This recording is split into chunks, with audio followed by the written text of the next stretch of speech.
Good morning, all of you. Welcome again my online YouTube channel, that is Down classes, that is Deshpande Nagarath classes. And today we are discussing the remaining parts. That means the uniform circular motions. Okay. So friends, what happens here?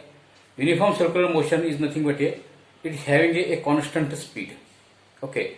For example, I am given again example of fans. There are three types of knobs present on a electric switch. One is minimum, second is maximum, third is again maximum. Fix the speed of fan at a one fixed knob. Okay. Now what happens? The speed as a constant. Okay. This is a uniform circular motion. Constant speed. Direction of velocity can be changed. Okay. Direction can be changed, but magnitude not changed. That is the uniform circular motion. And uniform circular motion, work done is 0. Why work done is 0? Because in last period we discussed these points. That means it is a uniform circular motion. In uniform circular motion, we mark some points here. First these points, second this point, third one this. Okay. Now these are the force applied exactly perpendicular tangent to the object. A, B, C, D. Okay, it is a O. That means these are the force applied. These are the force applied. Here also force applied. Then work done W is equal to, very simple one, force multiplied by displacement. Okay.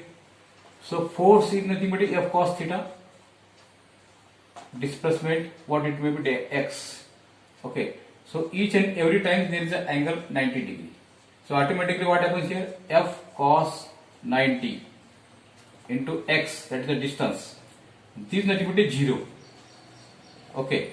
That means work done is nothing but 0. So uniform circular motion. In uniform circular motion, UCM, always work done is a 0 is given with of these examples. Okay. That means if speed is constant, velocity is constant, it is known as a uniform circular motion. Now we are increase or decrease the speed of fan with help of the electric switch. Okay. Then these are the nothing but a variable, that is non-uniform circular motion. Okay. So non-uniform circular motion in which the direction of acceleration always opposite to the direction of velocity. Okay. And uniform circular motion, acceleration as well as velocity both are same directions. Okay. तो इसका कहने का मतलब क्या है कि अगर हम यूनिफॉर्म सर्कुलर मोशन अगर फॉलो कर रहे हैं तो उसमें जो डायरेक्शन है वेलोसिटी का एक्सेलरेशन का सेम रहेगा. अगर हम नॉन यूनिफॉर्म कर रहे हैं तो उसमें एक्सेलरेशन नीचे आएगी. Okay. Next, application of uniform circular motion. Application of uniform circular motion. Uniform circular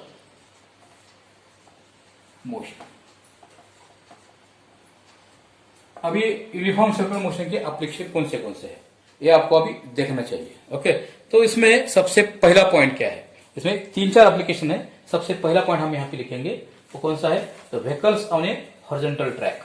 first points, vehicle on A horizontal circular track. First, vehicle on A horizontal circular track. Okay. तो यहां पे क्या है? एक circular track है जो इसके लिए जो घूमते ना स्पोर्ट्समैन, वैसा सर्कुलर ट्रैक है. तो ये सर्कुलर ट्रैक बिल्कुल हॉरिजॉन्टल है. Horizontal means exactly the position of road surface is perfectly flat. Okay. Not inclined. तो व्हाट हैपेंस? अगर ऐसा सर्कुलर ट्रैक है और इसके ऊपर हम व्हीकल अपने स्पीड से घुमा रहे हैं तो क्या हो सकता है? तो डेफिनेटली और स्लिप होने के चांसेस है और एक्सीडेंट होने के चांसेस है. तो ये कैसा, कितना मिनिमम स्पीड रखना चाहिए इसके बारे में हम यहां देखेंगे. Number 2, second one, that is banking of roads. Banking of road. Okay. Banking of roads. That means here in banking of roads we have to specially discussing that some purposely makes road is banked. Okay. Meaning is that bank means we have to use the we have to make the road size as a taper. Okay.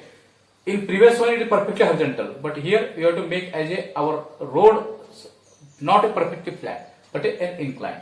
मतलब क्या है, banking मतलब road को curvature देना. किसमें, circular में नहीं, flat जो रोड था ना उस थोड़ा इंक्लाइन कर देना, ये बैंकिंग प्रोसेस है. इसमें भी हम क्या है देख लेंगे. Third, well of death. Well of death इस क्या बोलते हम, मौत का कुआं. ओके. सर्कस में, यात्रा में जो कुछ राइडर्स रहते ना, मोटरसाइकिल राइडर्स, तो वो कुआं रहा था, कुएं के अंदर वो गाड़ी को गोल गोल घुमाते हुए गिरते नहीं. ओके. तो कैसे क्यों नहीं गिरते, उसके लिए क्या मिनिमम स्पीड है, ये हम यहां देखेंगे. Well of death. ओके. तो फर्स्ट स्टार्ट करते हैं vehicle on A horizontal circular track. Vehicle on A horizontal circular track.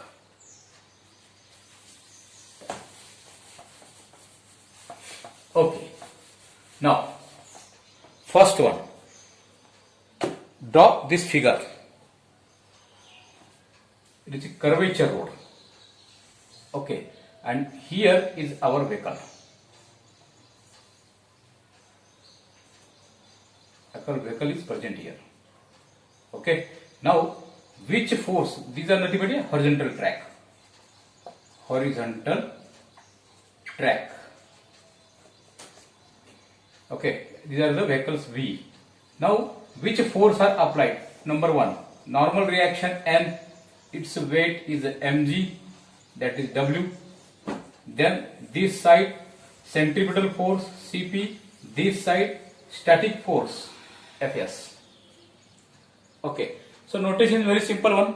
Here, static force Fs, all of you know that Fs is a static force. Static force is nothing but a, what is the value is mu n. Fs is equal to mu n. Okay. Now all of you know that FCP, centripetal force. FCP. Okay. Centripetal force. Centripetal force. What is the value of centripetal force?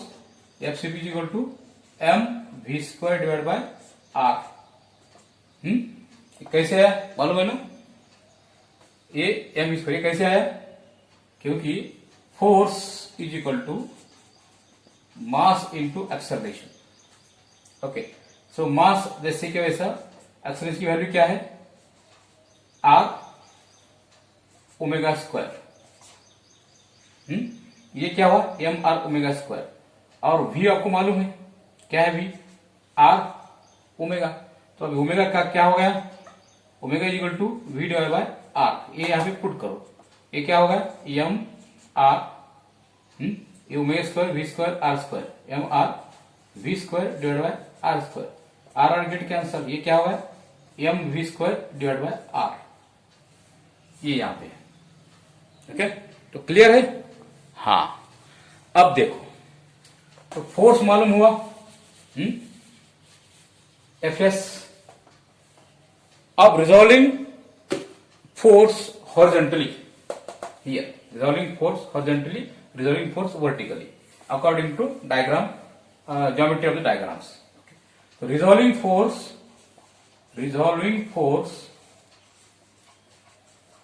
vertically n is equal to mg. N is equal to mg. Okay. Next, after that resolving force horizontally, इसको मान लो equation number first. Resolving force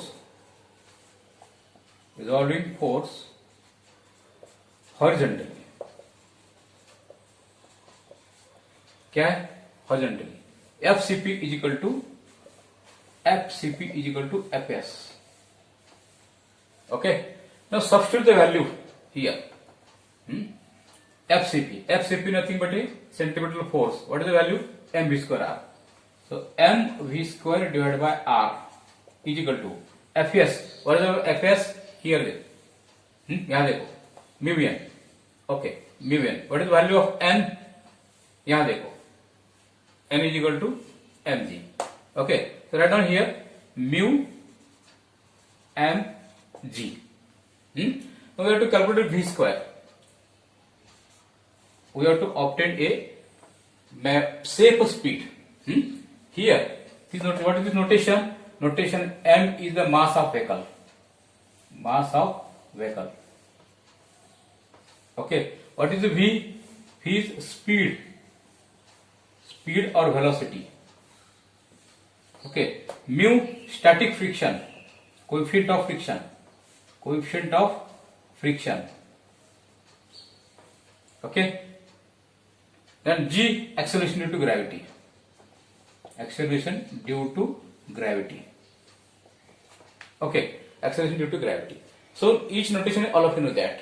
Now we have to calculate V square. V square is equal to mu mg as it is. Mu mg multiply R and divided by M. So M get cancel. Here V square is equal to mu G R. Okay. In short, V is equal to under root mu G R. It is the perfect safe speed expression for a vehicle on a horizontal circular track. Okay. तो आप लोगों को एक clear हुआ यहाँ पे जब horizontal track के ऊपर अपनी गाड़ी जोर से जा रही है या स्पीड से जा रही है तब स्लिपिंग होने की चांसेस ज्यादा है। ये अवॉइड करने के लिए हमको ये एक्सप्रेशन मिल गया कि स्पीड कितनी चाहिए। यहाँ पे देखो कोएफिशिएंट ऑफ फ्रिक्शन अगर ये नहीं है तो अपना रोड कांच के जैसा बिल्कुल गुलगुलित रहेगा, सफर के जैसा। ये बहुत डेंजर है, ये रहना है। Depends upon the surface of a road coefficient of friction. G acceleration due to gravity और ये आर ये कांस्टेंट रहता है। G constant, r constant. Variable की वैल्यू क्या है? म्यू है। ओके, तो यहाँ पे ये वैल्यू यहाँ पे पुट कर देंगे और जो स्पीड आएगी वो स्पीड हमारा सेफ स्पीड है। इसके ऊपर हम आगे नहीं जा सकते। कम कोई प्रॉब्लम नहीं। इसके अगर हम आगे गए तो वहां पे स्कीडिंग चांसेस और स्लिपिंग चांसेस है, ताकि ये हमको हानिकारक हो सकता है। तो ये है vehicles on horizontal track, it is application of uniform circular motion. Okay, अब यहाँ पे एक बात ध्यान रखो, यहाँ पे ये जो स्पीड है मास के ऊपर डिपेंड नहीं है। Okay, that means am the vehicle mass of vehicle is not important here. हम क्या बोलते हैं, कभी भी अगर गाड़ी का बोझा ज्यादा है, उसके ऊपर आदमी बैठा वो भी ज्यादा है और वो जो लोड ज्यादा होने की वजह से गाड़ी स्लिप हो जाती है ना। ओके, ये गलत है। Okay, why? बिकॉज साइंस कहता है v speed is not independent upon the mass. Okay, in this final equation there is no any regarding the mass. That means our slipping phenomena not depends upon the mass. Our slipping phenomena basically depends upon the friction, that is coefficient of frictions. Okay, so velocity is safe velocity is that mu under root mu gr. Okay, so these are the first application for a uniform circular motion vehicle on a horizontal track. देखो अब कभी कभी क्या होता है, यहाँ पे अगर coefficient of friction कभी कभी कम रहा, जनरली ये पॉइंट में रहता है इसका आंसर, कम रहा तो ऑटोमेटिक क्या होता है, हमारी गाड़ी को स्पीड हम थोड़ा कम करना पड़ता है। अब बहुत बार ऐसे टर्निंग आते हैं किसी गांव जाते वक्त, अगर हर टर्निंग पॉइंट पे अगर हम स्पीड कम करेंगे तो डेफिनेटली हमारा जो टाइम है वो टाइम के ऊपर हम पहुंच नहीं सकते। इसलिए हमको क्या करना चाहिए कि ये कोएफिशिएंट फ्रिक्शन को हमको कंट्रोल करना चाहिए। आप देखते हैं सेकंड एप्लीकेशन। सेकंड एप्लीकेशन क्या है? Number 2, vehicle on banked surface, vehicle on banked surface or banked road, vehicle on banked road, vehicle on banked road, vehicle on banked road. Okay, so what is banking? तो सबसे पहले ध्यान कर लो कि banking क्या है। बैंकिंग मतलब समझो ये फ्लैट रोड है, अभी इसका एक एंड थोड़ा सा शिफ्ट कर दिया ऊपर की तरफ, ये कांस्टेंट है, ये फिक्स है, ये शिफ्ट कर दे। अब क्या हो गया, यहाँ पे एक एंगल बन गया ना, तो इसको हम क्या बोलते हैं, बैंकिंग रोड। ये कर्वेचर को थोड़ा सा टिल्ट कर देना ऐसा, ये हिसाब से। Okay, that means surface is perfectly flat road and this part intimate this one is a banking road. Okay, so A B C, H is the height of bank. It is a horizontal road. Horizontal road. Okay, and here the banked surface is theta angle of banking. Angle of banking. So ये ऐसा theory है. अब देखो इसके ऊपर जो हमारी गाड़ी, ट्रक, कार या बस, मोटरसाइकिल जो भी हो वो कहाँ रहेगी, यहां रहेगी. अब इसका मिनिमम स्पीड और मैक्सिमम स्पीड कितना होगा, सेफ स्पीड कितना होगा, और इसका एंगल थीटा कैसे निकालेंगे, ये हम निकालेंगे. इसकी जरूरत क्या है. Okay, that means in perfectly horizontal track, जैसे कि मान लिया कि परफेक्टली हॉरिजॉन्टल ट्रैक है, वहां पे स्किल्डिंग होने के चांसेस ज्यादा है. क्योंकि अगर वहां का क्वेश्चन फ्रिक्शन अगर में प्रॉब्लम हो गया, जीरो हो गया, तो वहां पे एक्सीडेंट के चांसेस है. अब यहां पे ये इसको हम हटा देंगे. ओके, तो अगर हम इंक्लाइन कर दिए, बैंक कर दिए रोड को, तो ऐसे में एक्सीडेंट होने के चांसेस बहुत कम है. ओके, कैसे अभी देखो. So first draw the figure of this bank road surface.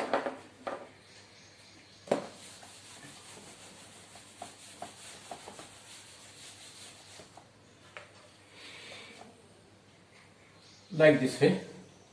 So it is a bank as usual, and these are nothing but our vehicles. Vehicle can be going on here as a tire notation. Okay, so A, B, C an angle theta. Now as usual, as discussed earlier, theta angle of bank road. Okay, how many force apply on here. अब देखो ये inclined है, यहां पे सबसे पहला इसका N apply होगा. एन, ये यहां पे इसका स्टैटिक फोर्स अप्लाई होगा. ओके, और इसका वेट, इसका खुद का weight mg equal to w यहां पे एक्ट करेगा. ओके, अब क्या है, अब रिमेनिंग पार्ट्स इसमें, अब ये जो फोर्स है रिजॉल्व होंगे. सबसे पहले ये फोर्स इंक्लाइंड है, तो आप लोगों को मालूम है वेक्टर में हमने पढ़ा ये क्या है, F. तो F का ये डायरेक्शन में जो फोर्स आएगा horizontal, resolving force, static force horizontally, it is F cos theta. F cos theta. अब यहां पे वर्टिकली इसका रिजॉल्विंग क्या आएगा, F sin थीटा. इसका हम यहां हटा देंगे, F sin थीटा. क्या किया मैंने, स्टैटिक फोर्स जिसको जो हॉरिजॉन्टल बना दिया, तो हॉरिजॉन्टल रिजॉल्विंग कर दिया वेक्टर के साथ, वेक्टर का इंफॉर्मेशन लिखे, वो है F cos theta, F sin theta. अब क्या है, नॉर्मल एन, इसमें भी एक एंगल्स है, ये इंक्लाइंड है. अब ये वर्टिकली, परफेक्टली वर्टिकली ऊपर से की तरफ से जा रहा है, इसका जब हम रिजॉल्व कर देंगे तो ये क्या बनेगा, n cos थीटा या sin theta. Exactly vertically, that means it is n cos theta. अब ये इंक्लाइंड है, तो ये बन गया n cos थीटा. क्लियर. अब ये हॉरिजॉन्टल ये क्या आएगा, n sin थीटा. इसके सामने से, ये सामने से इधर ये आया n sin थीटा. ये कैसे आ रहा है, ये है according geometry figures as a resolving force vertically as well as horizontally with help of the theory of vectors. तो वेक्टर आना बहुत बहुत जरूरी है. ओके, नाउ अब कौन सा फोर्स बचा, बाकी अब न्यूरो से. ओके, वेट हुआ, हॉरिजॉन्टल कंपोनेंट हुआ स्टैटिक फ्रिक्शन के, और नॉर्मल रिएक्शन के भी दोनों कंपोनेंट हो गए. ओके, अब नोटेशन आपको मालूम है. अब रिजॉल्व करो फोर्स. अब सबसे पहला इंपॉर्टेंट पॉइंट्स, ये मोशन, अभी वर्टिकल मोशन तो हमारे पास कुछ है नहीं. Okay, it is a zero. Okay, so clearly mention that here the vehicle do not have vertical motion, so net force along this direction is zero. clear. vertical motion में हमारा कुछ भी force नहीं है. ओके, तो net force क्या हो जाएगा, जीरो हो जाएगी.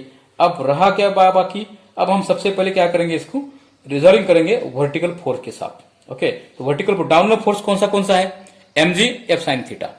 ओके, और वर्टिकल फोर्स कौन सा है, n cos थीटा. क्लियर है. देखो यहां पे रिजॉल्विंग फोर्स वर्टिकल, ये देखो F sin theta mg downward और n cos theta upward. Okay, remaining force अभी हमको सोचना नहीं है. तो resolving force vertically resolving force vertically क्या है, N cos theta is equal to M G plus F sine theta. अब कौन सा फोर्स है और दूसरा नहीं है, छोड़ दो। अब नेक्स्ट, अब यहां पे M G is equal to N cos theta minus F sine theta. M G is equal to N cos theta minus F sine theta. Okay, यहां पे जो थीटा है, ये जो आपको पहले यहां पे मैंने बोल दिया, theta is nothing but angle of banked road. Weight W is nothing but weight of vehicle. ये नोटेशन आपको मालूम है, फिर भी मैं लिख रहा हूं। Okay, F is nothing but static friction, static friction. अब देखो, अब resolving force horizontally, next one, mark equation number first. Resolving force horizontally. अब हॉरिजॉन्टल फोर्स कौन से है, हॉरिजॉन्टल फोर्स कौन से है, ये आपको पहले देखना पड़ेगा। अब क्या है हॉरिजॉन्टल फोर्स कौन से है, देखो यहां पे ये स्टैटिक फोर्स है एफ एस, ये साइड में और एक फोर्स है, वो कौन सा है, centripetal force F C P. Centripetal force, centripetal force. और सेंट्रीपिटल फोर्स की वैल्यू क्या है, F C P equal to M we square divide by R. अभी देखे हमने इसके पहले की, अभी 2 मिनट के अंदर। ओके, तो अब रिजॉल्विंग फोर्स हॉरिजॉन्टली क्या आएगा इसका आंसर, इसका आंसर आएगा F C P horizontal force. Direct हम वैल्यू लिख देंगे यहां पे, M we square divide by R is equal to, इसका अपोजिट में कौन से N sine theta plus F cos theta. ये तुम्हारा बन गया equation number 2। M we square R N sine theta plus F cos theta, ये तुम्हारा इक्वेशन बन गया 2। अब डिवाइड इक्वेशन 2 by 1, ये इक्वेशन को हम फर्स्ट इक्वेशन से डिवाइड कर देंगे। यहां पे लिखिए, divided equation 2 by equation 1। Okay, अब ये कहानी ऐसी बन जाएगी, M we square divide by R divided by M G is equal to N sine theta plus F cos theta divided by N cos theta minus F sine theta. Okay, so M get cancel. अब यह क्या बन जाएगा यहां पे, M get cancel. और next आगे क्या है, dividing numerator and denominator by N cos theta. इसका नेक्स्ट आगे, इसके लिए ऊपर divided numerator and denominator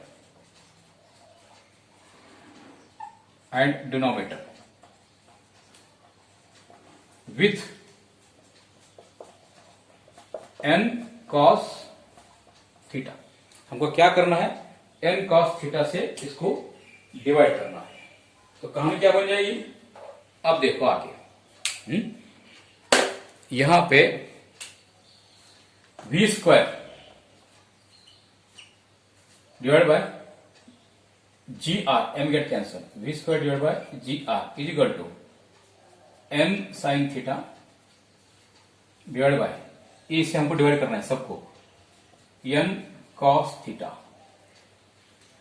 okay, plus F cos theta divided by N cos theta. अब इससे डिवाइड, इसका नीचे का पार्ट डिवाइड क्या है, यहां पे लिखते हैं, N cos theta divided by same N cos theta minus F sine theta divided by N cos theta. देखो अब क्या होगा, तो ये फाइनल बन गया v² divided by G R is equal to N get cancel, sine theta cos theta tan theta, tan theta. Okay, F divide by cos cos get cancel, F divide by N plus F divided by N. Okay, अब इसके नीचे यहां पे a N cos get cancel 1 minus sine cos F divide by N sine divide cos tan theta. Okay, तो ये equation हमको मिल गया finally. v² divide by G R is equal to tan theta plus F divide by N upon 1 minus F by N tan theta. Okay, तो अब देखो यहां पे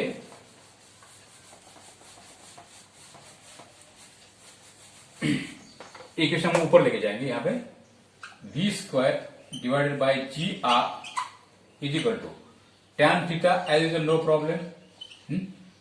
अब देखो एफ हमको मालूम है static force F is equal to mu N.